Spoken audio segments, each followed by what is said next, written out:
Halo, saya Yunita Kosasi, member of Indonesian Fashion Chamber Chapter Surabaya. Sebagai seorang fashion designer, saya merasa bahwa sukses itu adalah hasil dari sebuah proses.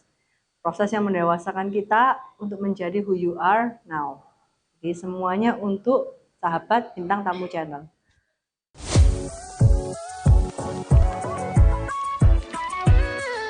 Halo sahabat sekalian, kembali lagi bersama kita di Bintang Tamu Channel bersama saya Lisa Bun.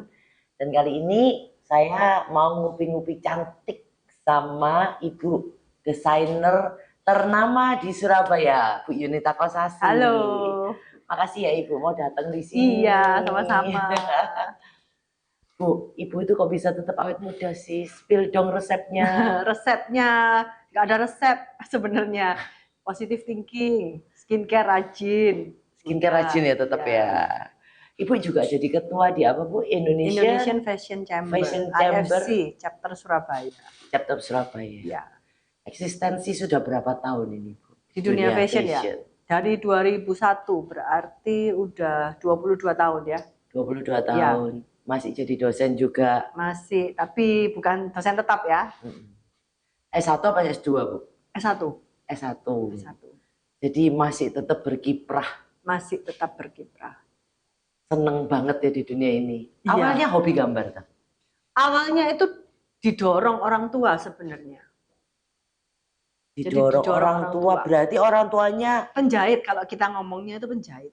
Oh. Yang terima orderan dari mode plat, orangnya ngomong itu dari buku, terus oh ini modelnya ini, suruh jahitin. Awalnya dari situ. Terus tertarik itu untuk belajar gambar sebenarnya. Tertariknya itu untuk belajar gambar, bukan jadi fashion designer. Nggak pernah tahu kalau sekolah gambar yang saya masuk ini tuh ternyata sekolah fashion. Dulu lulusan mana Bu? Arfa? Arfa School of Fashion. Terus lanjut dari situ terus sering diikutkan lomba. Ikut lomba ya, dari situ lama-lama bisa jadi seorang desainer. Lama-lama tertarik. Ini salah satu apa ya, mimpi dari kecil, cita-cita menjadi seorang desainer atau mengalir? Mengalir kalau saya. Mengalir. Berarti cita-citanya dari SD bukan ini ya Bu ya? Bukan, kayaknya saya dulu nggak punya cita-cita. Tapi dari kecil hobi gambar? Seneng gambar. Seneng gambar. Waktu dulu masih gambar candy-candy ya? Iya, seneng gambar. Memang dari dulu seneng gambar. Akhirnya iseng-iseng. Nggak sengaja jadi desainer. Nggak sengaja. Ada pengalaman yang menyakitkan nggak sih Bu? Atau memalukan? Jangan ngomong yang bagus-bagus ya sahabat sekalian ya. Kita mencari yang menjadi seorang desainer sekondang Yunita Kosasi ini ternyata punya pengalaman yang tidak enak ya. Iya. Pengalaman tidak enak itu jadi pada saat awal-awal jadi fashion designer itu ada orang yang mau bikin baju. Itu orang dari Jakarta. Ya pasti seneng toh, pasti seneng. Oh ada yang bikin baju nih. Seneng. Saya terbang lah ke Jakarta, ditemuin lah, cari model apa segala macam, bla bla bla, ngukur, udah jadi. Proses pengiriman. Pada saat proses pengiriman, oke, orangnya terima dengan oke, katanya oke. Pada saat payment, mau di payment, dia komplain, katanya barangnya nyampainya tidak sesuai. Bajunya itu tidak sesuai. Oke, karena banyak komplain, akhirnya waktu itu kan WA juga belum oke, belum jalan. Jadi akhirnya saya terbang lagi ke Jakarta, ketemu orangnya, ditunjukin jadi baju pesta itu awalnya ngirimnya baik-baik aja, pada saat saya lihat dan saya terima itu jadinya cuma tinggal segini. Tinggal segini. Setelah dijelaskan apa berulang kali, dia tetap nggak mau terima pokoknya, karena dari kita terimanya dia udah kayak begitu. Saya juga nggak tahu itu benar atau salah. Singkat cerita, baju itu dilempar ke saya beserta dengan uangnya, bukan jumlah payment yang sesuai dengan uang yang ya istilahnya sekedarnya dia kasih gitu, dilempar dia pergi. Udah gitu aja. Menyakitkan ya Bu? Iya, menyakitkan.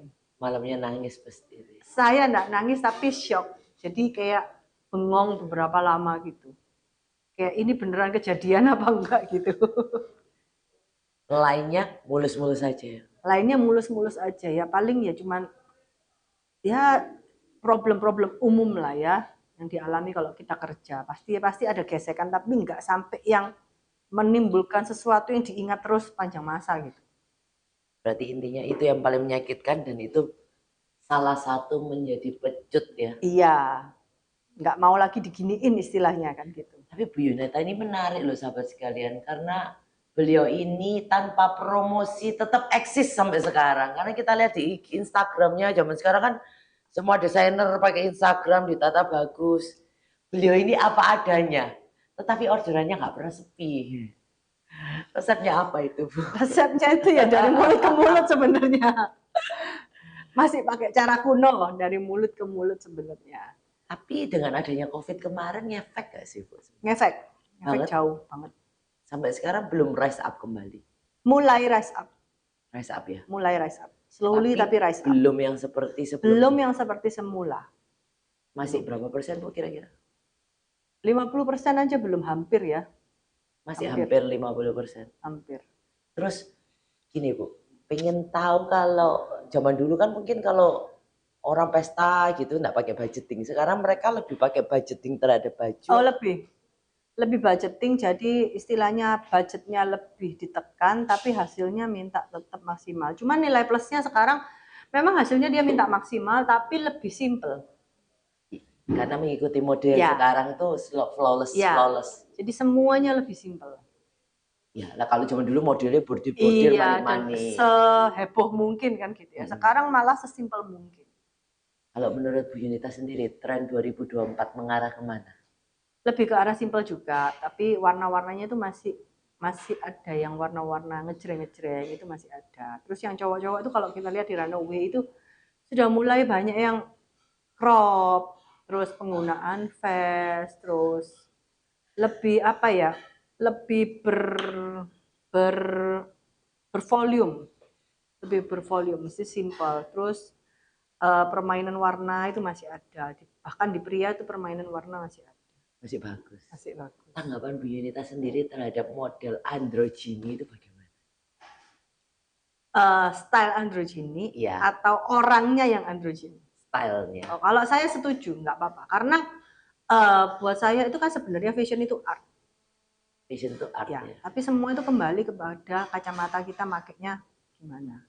Menarik loh kalau misalnya orang cowok pakai sebenarnya rock Scotland. Iya, karena itu bukan menentukan dia itu konotasinya jelek atau enggak, tapi itu merepresentasikan dia artnya sebenarnya. Resep rahasia dari seorang Yunita Kosasih dalam hal mental dan spirit sampai bisa eksis selama 20 tahun itu apa? Sebenarnya itu apa ya, pengalaman mungkin ya. Pengalaman itu ketemu orang, itu membangun sebenarnya. Kadang menerima kritikan itu membangun. Jadi saya ini sama teman-teman organisasi saya ini punya kebiasaan. Jadi pada saat kita mau show, kita kan masing-masing bikin sketsa. Dalam organisasi saya itu ada kurang lebih 18-20 orang ya. Masing-masing dari kita kan desainer. Kita masing-masing tuh bikin sketsa. Kita duduk bareng. Dibuka itu sketsa. Itu kan sebenarnya sketsa itu kan dapurnya desainer. Buka sketsanya, kita kritik ini kurang apa. Saling mengkritik satu dengan saling mengkoreksi. Gitu. Jadi tetap kita harus menerima masukan dari orang lain. Kadang kalau kita melihatnya, oh ini udah oke, tapi pandangan orang lain mungkin nggak sama. Mungkin, oh ini kurang ini, oh ini malah kebanyakan ini gitu. Hasilnya pasti lebih bagus. Tapi kalau komplainannya tidak sesuai dengan stylenya desainer gimana? Tapi kan itu masukan buat kita. Nanti untuk di-rating kembali. Iya, mungkin oh aku nggak cocok dengan komplainannya dia, tapi dipikir lagi. Iya ya, rasanya mungkin memang too much. Mungkin aku bisa mengurangi bagian apanya yang sesuai dengan kita. Atau mungkin mungkin nggak sesuai di ininya, tapi mungkin sesuai untuk yang lainnya. Achievement yang paling keren tuh pernah bikinin bajunya siapa, Bu? Sebenarnya ya, buat saya achievement itu masing-masing nggak sama. Bukan masalah paling keren atau enggak. Ada orang dengan sesimpelnya ngomong, aku suka pakai baju ini, aku merasa cantik, itu sudah achievement. Sudah sudah kepuasan tersendiri. Sama kayak orang ketemu Lisa terus habis gitu, oh aku seneng diceritain ini, kan ada kepuasan tersendiri, ada kesenangan tersendiri. Tapi pernah merambah ke dunia artis? Dulu sering banyak kayak bintang-bintang Jabat. muda itu, istilah kalau kita ngomong itu dipinjem bajunya untuk dimasukin ke media gitu-gitu untuk buat photoshoot gitu-gitu. Kolaps ya, Ya, kolaps. dulu sampai ini. Sekarang enggak ya? Sekarang enggak seberapa karena saya Ya sejak COVID mungkin ya. ya memang, dan lagi karena jujur saya ini enggak terlalu punya banyak stok. Jadi apa yang ada kalau dijual sudah habis ya habis. Oh, berarti Bu Yunita itu lebih membikin sesuai permintaan. Ya. Terus apa yang ready pun biasanya kalau satu show, satu koleksi nih misalnya 10 12. Ada yang laku 8 ya sudah, saya enggak perpanjang ininya. Oh, enggak dibikin lagi? Enggak, kecuali request. Berarti Bu Yunita ini salah satu orang yang benar-benar seniman banget ya. Bekerja sesuai dengan hati. Bukan Sesuai bekerja hati dan sesuai kebutuhan pelanggan. Iya, cuma saya bukan bekerja mikirnya cuan enggak. Ya ada juga sih, ada juga. Cuman ya apa ya, buat saya kenapa orang itu mau beli di saya kan pasti dia nggak mau terlalu banyak kembaran. Iya, ya itu salah Itu satu. aja, iya. Sesimpel itu sih sebenarnya. Kalau semakin banyak kembarannya kan dia juga ngapain aku beli di kamu kan gitu. Ngapain dengan harga segini aku beli di kamu, beli tempat lain aja. Tapi dengan bermunculan sekarang banyak desainer-desainer muda itu, tanggapan dari seorang desainer senior sendiri bagaimana? Apa yang mau ditanggapi dulu nih? Banyak kompetitor mungkin. Kompetitor banyak pasti. Tapi enggak menggoyang dari desainer-desainer yang gini, senior ya. Setiap kita itu pasti punya apa ya, marketnya sendiri. Jadi enggak semua baju itu pasti punya marketnya. Ada yang pasti punya marketnya. Baju A punya market A, baju B punya market B. Tidak ada yang nggak punya marketnya, ada. Pasti ada. berarti segmentasinya Ya, ada. pasti selalu ada. Jadi enggak ada orang ngomong baju itu jelek, enggak. Cuman itu enggak sesuai sama selera kita. Berarti tanggapannya bukan karena dressnya terlalu heboh dipakai orang itu. Bukan. Jadi tergantung dari penilaian kita yang melihat ya. Sama kayak kita makanan. Kan cocok sama makanan ini belum tentu orang lain cocok sama makanan betul, ini. Betul. Sama seperti itu. Saya ngomong ini enak, belum tentu bisa ngomong enak. Bu Yunita, masih kepingin nggak achievement lagi ke atas, impian? Kalau mau diomong ya banyak, tapi maksud saya semua itu bisa dicapai, tapi mau yang diprioritaskan itu yang mana sekarang? Buat saya sekarang yang prioritas justru keluarga. Keluarga ya, masih tetap kembali ke keluarga ya. Buat apa semuanya berhasil tapi keluarganya kocar-kacir kan gitu toh istilahnya, tapi ya tetap kalau bisa balance lah. Sehebat Ibu Yunita ini masih tetap kodratnya sebagai istri dan seorang ibu itu tetap dilaksanakan dengan baik ya rasanya. Harusnya begitu. Terus sekarang balik lagi ke keluarga. Ya. Tapi kalau misalnya ada orang yang nawarin runway di luar, ya kalau memang memungkinkan ya why not. Cuman kembali lagi saya pikir itu feedbacknya ke saya itu apa, seberapa ngefek dan seberapa impactnya itu seberapa besar dan bertahan seberapa lama. Buat saya itu sih. Pernah nggak dalam 1 tahun tekor? Ya waktu pandemi itu tekor. Sebelumnya nggak pernah ya 22 tahun sama pandemi doang ya? Pandemi itu benar-benar menghabiskan semuanya. Kok nggak beralih ke ready to wear waktu pandemi itu? Siapa yang mau beli juga? Oh tetap nggak jalan ya tuh? Tetap nggak jalan, siapa yang mau beli? Iya ya, ke mall nggak boleh ya? Iya. Sekarang loh orang ke mall nggak pakai baju bagus, kaosan. Sudah berubah langsung stylenya. Sejak pandemi. Iya. Berarti pandemi juga membawa style baru di fashion ini. Iya. Oh gitu. Orang-orang lebih simple. Karena sejak pandemi. Iya. Sebelumnya lebih menor kali ya. Lebih menor. Oh, saya baru tahu loh sahabat. Ternyata pandemi juga mengefek di dunia fashion. Ya. Baik buruknya tetap ada, sisi negatif dan sisi positifnya itu ada. Tapi sekarang udah mulai merangkak jalan kembali. Sudah. Berarti semua desainer udah makmur lah ya. Sudah mulai bisa kembali. Bikin baju kemanten juga Bu. By order. Tapi ya, diambil pembelinya ya, bukan hanya sekali pakai terus disewain nggak ada. Berarti Bu Yunita nggak terima persewaan sama sekali. Banyak customernya Jakarta, Surabaya. Campur sih. Luar kota juga ada. Ada. Luar negeri ada juga. Malaysia ada. Singapura ada. bagi waktunya antara ibu rumah tangga, dosen, dan ini gimana, Bu? Belum lagi dengannya juga hobi anjing loh. Iya. Bagi Makanya kalau waktunya. bisa kebanyakan saya melakukan segala sesuatunya itu di rumah. Makanya kenapa tempat bekerja itu pun bersama dengan rumah.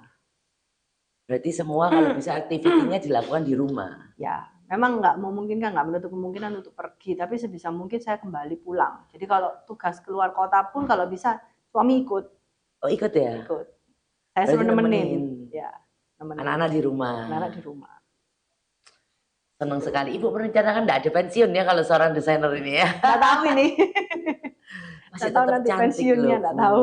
Nggak tahu ya Nggak masih tahu. ya. Bu Yunita terakhir bisa disampaikan nggak kepada sahabat bintang tamu di sini mungkin sedikit spill kata-kata kehidupan.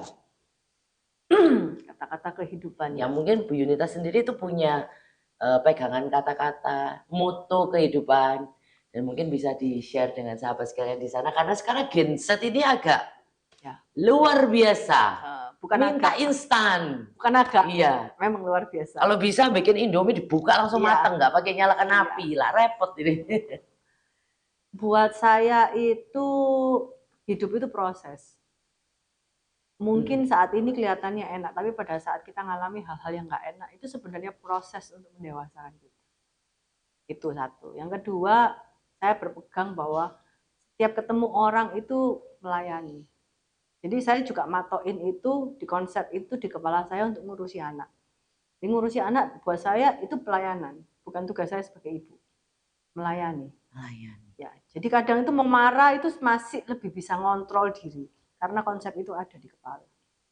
Ini Gitu. luar biasa. Termasuk terhadap suami, ya, customer. Memang bukan nggak mungkin, kadang meledak pasti ada masanya, tapi nggak lama. Sama customer juga demikian. Ya. Sama pegawai juga demikian. Untuk Gen Z Bu gimana? Ibu menanggapi Gen Z saat sekarang itu gimana sih?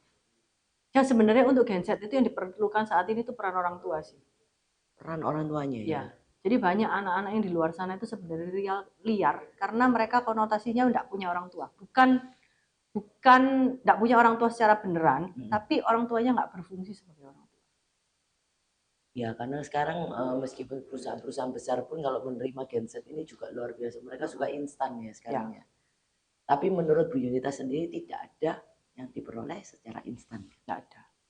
Semua proses. Ya, dan proses itu kebanyakan kan asalnya dari rumah. Berarti yang dipentingkan dalam hal ini adalah pendidikan di rumah. Di rumah. Ya, menghasilkan orang seperti apa nanti di luar. Itu penting sekali ya. Luar biasa Bu Yunita ini. Kasih. Bu, makasih loh sudah meluangkan waktunya di Bintang Tamu Channel karena petuanya Ibu ini dari beberapa yang terakhir ini ya sahabat sekalian, kalau Anda mengikuti Bintang Tamu Channel baru tercetus sebuah kata-kata dari Bu Yunita Kosasih bahwa mengurus anak itu adalah melayani. Iya. Mengurus suami adalah melayani. Berhadapan dengan customer adalah melayani. Iya. Siapa aja. Sukses. Iya. Luar biasa Bu. Makasih. Makasih. Sahabat sekalian, apabila Anda terbantu dengan setiap minggu yang kita bawakan di channel kita ini, tolong subscribe di bawah, nyalakan loncengnya dan tekan tombol like. Dan Anda bisa share ke hadiah taulan Anda. Dan apabila Anda mau jadi bintang tamu di Bintang Tamu Channel, tinggalkan pesan di bawah, maka admin kita akan mengontak Anda secara langsung. Karena kita adalah sebuah wadah yang bisa untuk sharing banyak orang bersama kita di Bintang Tamu Channel. Thank you.